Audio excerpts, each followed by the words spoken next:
ముందుగా మనం పహల్గామ్ దీనిని పెగల్గామ్ అని కూడా పిలుస్తారు. ఇది ఉత్తర భారతదేశంలో జమ్మూ కాశ్మీర్ అనంతనాగ్ జిల్లాలో ఉన్న పట్టణం. అనంతనాగ్ నగరానికి 45 కిలోమీటర్ల దూరంలో లిడ్డర్ లోయలో లిడ్డర్ నది ఒడ్డున హిమాలయాల్లో 7200 అడుగుల ఎత్తులో ఉంది పహల్గామ్. ప్రసిద్ధి పర్యాటక కేంద్రం, హిల్ స్టేషన్. ఈ అమర్నాథ్ యాత్రకు ప్రారంభ స్థానం. ప్రతి సంవత్సరం ప్రపంచ నలుమూలల నుండి వేలాది మంది పర్యాటకులు ఇక్కడికి వస్తున్నారు. ముందుగా మనం అమర్నాథ్ గుహ పహల్గామ్లో హిందూ పుణ్యక్షేత్రం. పురాణం ప్రకారం పహల్గామ్లో పార్వతికి పరమశివుడు అమరత్వ రహస్యాన్ని చెప్పాడని, అలాగే అమర్నాథ్ గుహలోకి ప్రవేశించే ముందు శివుడు పహల్గామ్లో నందిని, చందనవారిలో చంద్రుడిని, శేషనాగ్ సరస్సులో పాముని విడిచిపెట్టారు. పహల్గామ్ అనే పేరు కాశ్మీర్ పదాల నుండి వచ్చింది. పహల్గామ్ను మొదట బైల్గావ్ ఎద్దుల గ్రామం అని పిలిచేవారట. అమర్నాథ్ గుహలోకి ప్రవేశించే ముందు శివుడు నందిని ఇక్కడ విడిచిపెట్టాడట. పహల్గామ్లోని 90% సతిత హరిత శంఖాకార అడవులు కలిగి ఉన్నాయి. ఈ అడవులలో నివసించే జంతువులలో కస్తూరి జింకలు, పర్వత మేకలు, గోధుమ ఎలుగుబంట్లు, చిరుతలు, బూడిద కోతులు, అడవి కుందేళ్ళు మొదలగువైన జంతువులు ఉన్నాయి. పక్షులలో పోల్చుకుంటే గ్రీఫోన్ గ్రద్దలు, నీలి పౌరాలు, మంచుకోళ్ళు, అడవి కాకులు, అలాగే చాలా పక్షులు ఉన్నాయి. ఇప్పుడు మనం పర్యాటక ప్రదేశాల కోసం తెలుసుకుందాం. దాని ముందుగానే మేము ఎక్కడ దిగాము, ఏం చేసాము, ఎక్కడ ఏం తిన్నాము అన్నది వివరాలు డీటెయిల్గా చెప్తాను మీకు. మేము దిగిన ప్లేసు, రూమ్స్ అన్నీ కూడా చూపిస్తాను మీకు. పహల్గామ్లోని మంచి వ్యూ పాయింట్ దగ్గర దిగామండి మేము, గోల్డెన్ ప్యాలెస్ అని. సో చాలా బాగుంది చూడడానికి కూడా. అది అక్కడే మేము దిగాము, అక్కడే స్టే చేసాము. ఆ రూమ్ రెంట్ వచ్చి 1200 రూపీస్ పర్ హెడ్ వచ్చి. అక్కడే కూడా మనకి ఈ యొక్క డ్రై ఫ్రూట్స్ కూడా అక్కడే అమ్ముతున్నారు. అక్కడే వీడియో చేశాను ఈ డ్రై ఫ్రూట్స్ కూడా. చాలా బాగున్నాయి డ్రై ఫ్రూట్స్. మేము కనీసం మినిమం మేము 10 కేజీలు కొన్నాము డ్రై ఫ్రూట్స్ అన్ని. సో లోపలికి వెళ్ళాము, లోపల తీసాము. అక్కడ ఒరిజినల్ అది. సో అది వీడియో చేశాను. లోపల ఇంటర్వ్యూ చేసామండి. అక్కడ ఏ టైంలోనే రూమ్ రెంట్లు ఎక్కడ ఉంటాయి ఏంటన్నది. సో వాళ్ళతో ఒకసారి ఇంటర్వ్యూ చేద్దాం, మాట్లాడదాం వాళ్ళతో.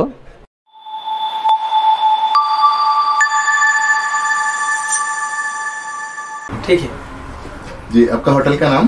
Golden palace. कहाँ पे है जी? ये पहलगाम चंदनवाड़ी रोड पे है। चंदनवाड़ी रोड पे? जी जी। यहाँ पहलगाम में कौन कौन से मौसम रहते हैं आने के लिए? यहाँ पे 12 महीना चलता है। अभी का बर्फ का सीजन था तो बर्फ गिरी नहीं है।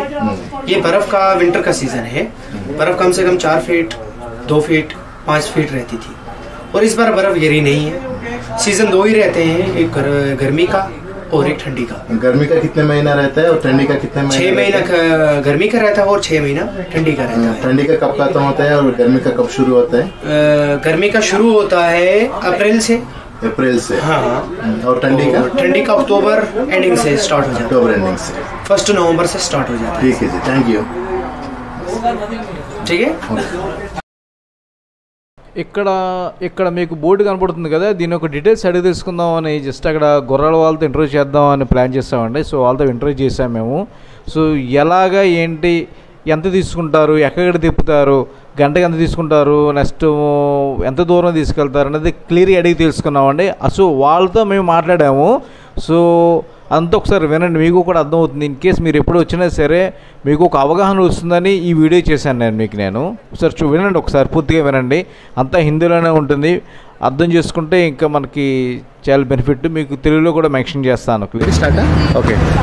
अभी हम पहलगाम में चंदनवाड़ी जाने वाले रास्ते पे यहाँ पे गोल्डन पैलेस के होटल में हम यहाँ पे रुके हुए हैं। यहाँ से अगर कहीं भी जाना है, कुछ भी देखना है तो घोड़े के ऊपर चढ़ के जाना पड़ता है। यहाँ पे पोनी बोलते हैं।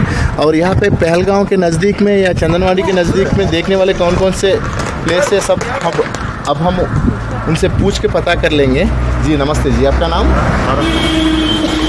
अभी ये पहलगाम के नज़दीक में घोड़े पे जाके देखने वाले कौन कौन से जगह है एक बार बताइए, एक एक करके बताइए। यहाँ पे एक्चुअली जो बाईसरन है, मेन पॉइंट तो वही है। बाईसरन मिनी स्विट्जरलैंड उसको एक्चुअली नाम क्या असली तो उसका बाईसरन मेन तो वही है यहाँ पे। हाँ। वो तो मेन सबसे मेन वहाँ पे तो घोड़ा जाता है। वहाँ पे घोड़ा जाता है घोड़ा। हाँ। ये कार वार नहीं जाता? कार वार वहाँ नहीं जाता, गाड़ी जाता। गाड़ी जो बाईसरन में वहाँ देखने के लिए क्या रहता है? वहाँ पे तो वही समझो, वहाँ पे जो व्यू वो फोटोजेनिक व्यू फोटो लेने के लिए, वीडियो बनाने के लिए जो व्यू रहता है वो कितना घंटा लगता है यहाँ से जाने के लिए? वहाँ पे यहाँ से लगता है 1 घंटा जाने का, 1 घंटा घोड़े पे जाने के लिए 1 घंटा लगता है, 1 घंटा आने जाने का। और दूसरी प्लेस क्या है जी? जाने का 1 घंटा, आने का 1 घंटा है। वहाँ पे जितना टाइम लगेंगे वो टाइम वो अलग होता है, घोड़े पे ही जाना पड़ता है। आप घोड़े पे लेके जाएंगे हमको, ठीक है। और उससे आगे अगर कोई चाहते हैं कंजीमार्ग, जो ऊपर बर्फ होता है, ऊपर बर्फ होता है, बर्फ रहता है। कौन सा प्लेस है वो? कंजीमार्ग उसका नाम। कंजीमार्ग है वहाँ टुनिया लेक, लेकिन वो अभी तो बंद है। टुनिया लेक रहता है उसमें वनडे का सफर है, 1 दिन का सफर रहता है। वहाँ पे लेक रहता है, टुनिया लेक।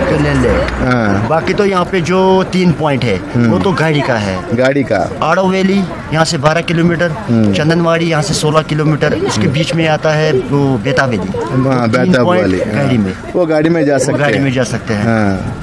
तो अब सिर्फ यही प्लेसेस है घोड़े पे जाने के लिए। अगर घोड़े पे जाके जो अभी जो प्लेसेस आपने बताए वो सब देखने के लिए कितने दिन लगेंगे? उसमें तो जो घोड़े का है, घोड़े में तो अगर आप दूर आज तो नहीं जा पाएंगे दूर, लेकिन जो बाईसरा मिनी स्विट्जरलैंड है ये तो देख पाएगा आराम से 2-3 घंटे में, कम से कम 2-3 घंटे में हो जाएगा। 3 घंटा हो जाएगा। अगर ऊपर कंजीमार्ग जाना पड़े तो 1 दिन हो जाएगा, 1 दिन में हो जाएगा। और वो टुनिया लेक जाना है तो और 1 दिन लगेगा। उसमें 1 दिन लगता है पूरा आने जाने में, आने जाने में। लेकिन आज तो वो बंद है, क्योंकि अभी तो वहाँ बंद है लेक, मौसम की वजह से बंद है।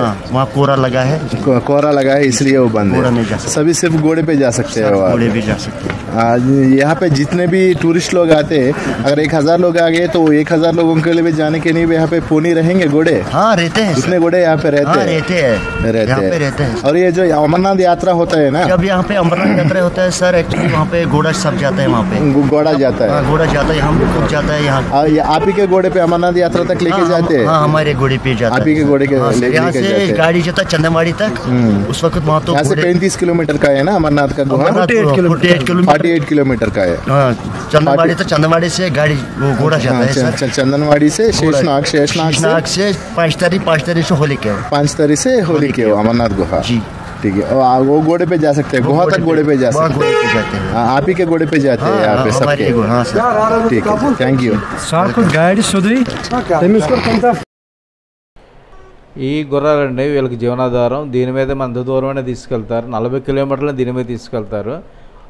మనకేంటే హవర్కి వచ్చి 600 రూపాయలు తీసుకుంటారండి గంటకి. గంట మారిందంటే కనుక మనం పేలిపోయినట్టే. ఒకసారి మనం ఇలాంటి ప్లేస్కి వచ్చినప్పుడు ప్రతిదీ ఆచితూచి అడుగేయాలి. సో దాని యొక్క అవగాహన కోసం నేను వీడియో చేశానండి. నేను అది బయలుదేరిపోతున్నాం అక్కడి నుంచి. మేము చాలా బాగా ఎంజాయ్ చేసాం మేము. సో ఎదర లీక్ దగ్గరికి వెళ్తున్నాం, ఆ లీక్ కూడా డీటెయిల్ చూపిస్తాను మీకు నేను. ముందుగా మనం తెలుసుకోవాల్సింది పర్యాటక ప్రదేశాలండి. ఫస్ట్ ఏంటంటే అమర్నాథ్ గుహ, ముఖ్యమైన హిందూ పుణ్యక్షేత్రం అండి ఇది. నెక్స్ట్ వచ్చి కొలిహా గ్లేసియర్ లీడర్ వ్యాలీ, ఇది ఒకటి ఉందండి. నెక్స్ట్ వచ్చి బేతాల్ వ్యాలీ, ఇది పెహల్గామ్ నుండి 15 కిలోమీటర్ దూరంలో ఉంటుందండి. ఇది లోయ, ఇది చాలా బాగుంటుంది, ఎక్సలెంట్ లోయ ఇది. సో బైసరన్ వ్యాలీ అండి ఇది వచ్చి కాశ్మీర్, అదే అనంతనాగ్ జిల్లాలో నుంచి పెహల్గామ్ నుండి కేవలం 5 కిలోమీటర్ దూరంలో ఉంటుందండి ఇది. దీన్ని మినీ స్విట్జర్లాండ్ అని కూడా పిలుస్తారు ఇక్కడ. నెక్స్ట్ వచ్చి మార్తాండ సూర్య దేవాలయం. మార్తాండ సూర్య దేవాలయం అంటే ప్రశస్తి పొందిన పురాతన హిందూ దేవాలయం అండి ఇది. ఇది అనంతనాగ్ పట్టణానికి 9 కిలోమీటర్ దూరంలో ఉంటుందండి ఇది. నెక్స్ట్ వచ్చి మనకి శేషనాగ్ సరస్సు అండి ఇది. అనంతనాగ్ జిల్లాలోని పెహల్గామ్కు 23 కిలోమీటర్ దూరంలో ఉందండి. ఇది అమర్నాథ్ గుహలకు వెళ్ళే దారిలో ఉంటుందండి ఈ శేషనాగ్ సరస్సు.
ఇవన్నీ డ్రై ఫ్రూట్స్